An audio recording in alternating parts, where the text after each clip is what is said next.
welcome to your next lesson in our fundamental principles section. So I just wanted to briefly introduce you to the PDF that is down below. We're going to be expounding into how we're going to be using astrology, because we're not going to be doing it like everybody else does necessarily.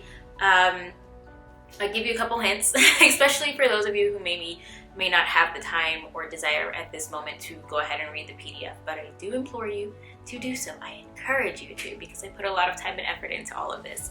But how we are going to use astrology is we're not going to be using it to dictate our lives or to tell us what's going to happen or when something's going to happen or exactly who we are. One thing you're going to really learn in this section is that astrology is all about potential. It's really showing you all of the potentialities that can happen or may happen, but it's not going to dictate exactly what's going to happen because there's a lot of things at play here. You have a lot of patterns that are dormant within you. You also have a lot of patterns that may or may not have been activated and are active within your life. And so again, your free will comes into play because you can choose how you're going to react and respond in every situation. You can choose how you're going to perceive situations, and you can choose how you think. So there's a lot of free will at play here. We're going to talk more on that when we get to the terminology section.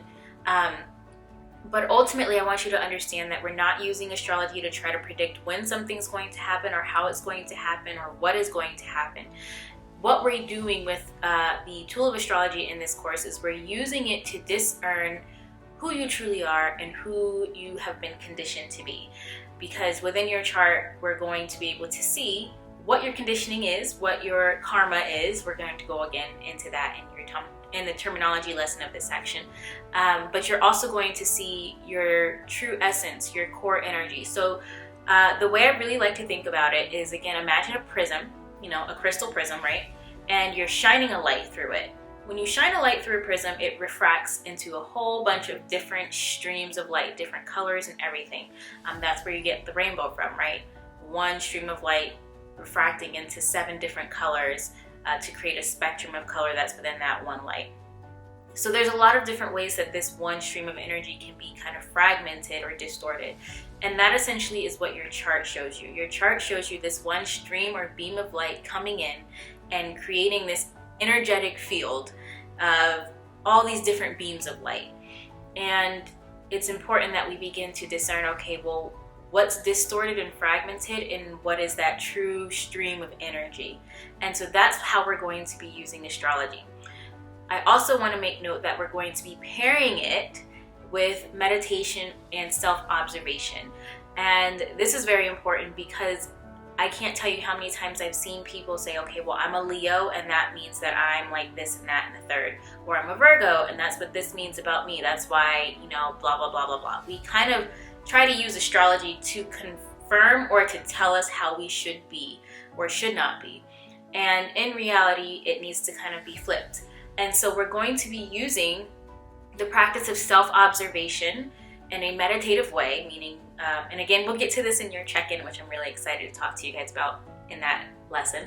But we're going to be pairing all of these things together so that you can begin to observe yourself in your daily life and begin to notice your patterns and have the astrology portion of this course confirm what it is that you personally experience. Because I don't want you guys to get stuck on the intellectual level. There's a lot of people in this world who are very much stuck on the mental plane, because intelligence has been something that for centuries we've really strongly focused on in our world. And so, the mind and the intellect is considered, very important and it's high up in the ranks.